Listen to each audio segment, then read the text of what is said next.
When the Prime Minister and the group came to you and they bestowed this responsibility on you, what first came to your mind? Uh, you don't have to go way back. I got to go further back to the development of the master plan and the track stadium.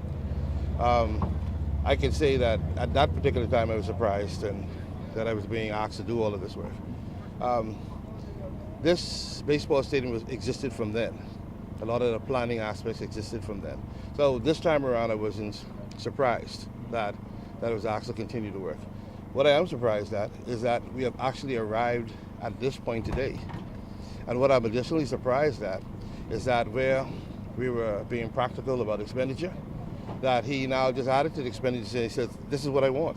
So I guess him saying, well, I want 8,000 seats now, rather than 3, I guess it holds water because he said it. Whereas we were trying to be very frugal, knowing the state of the country's affairs. But like I said, a lot of this is being driven by a tourism initiative. Whilst we, the sports people, are arguing about what we should have and what we shouldn't have and all sorts of stuff, I think the government is looking at a bigger picture.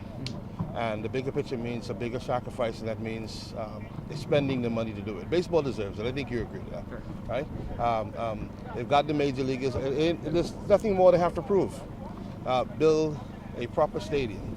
Now, my understanding, and this is probably good for your blog, is that there are plans afoot to bring Grapefruit League baseball, that is Major League preseason, here by 2016 for 4 weeks, with a 3-game series every week.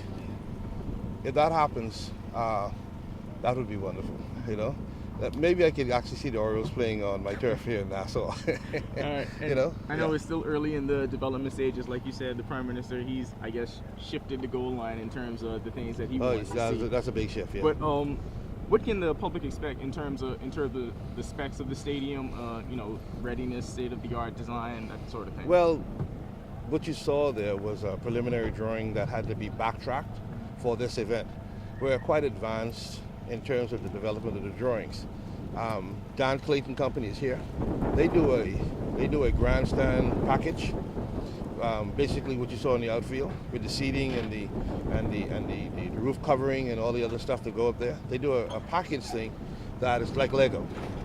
So the job of the government now is to build the substructure. The locker rooms are framed that carries this thing, and once that thing is up, even if just structurally up and you don't have under the grandstand finished, basically that thing can go up on top once the structure is solid, and then you can fit out all of the necessary things that the facility is will have, not going to need, will have. So I see a fast track program in a way. That's what the Dan Clayton program brings to you. And like I said, we get the substructure down and ready and set up. It should move quickly. We've been given another timeline. He said by summer. Now, we hear about AstroTurf field and all that kind of stuff. The NSA is trying to avoid maintenance. Obviously, I prefer grass, but I don't call that shot. So a lot of things will happen. A lot of things will be determined over the next 2 weeks in terms of the final elements of the design, particularly the field surface. But as far as the building is concerned, we've been underway for a while.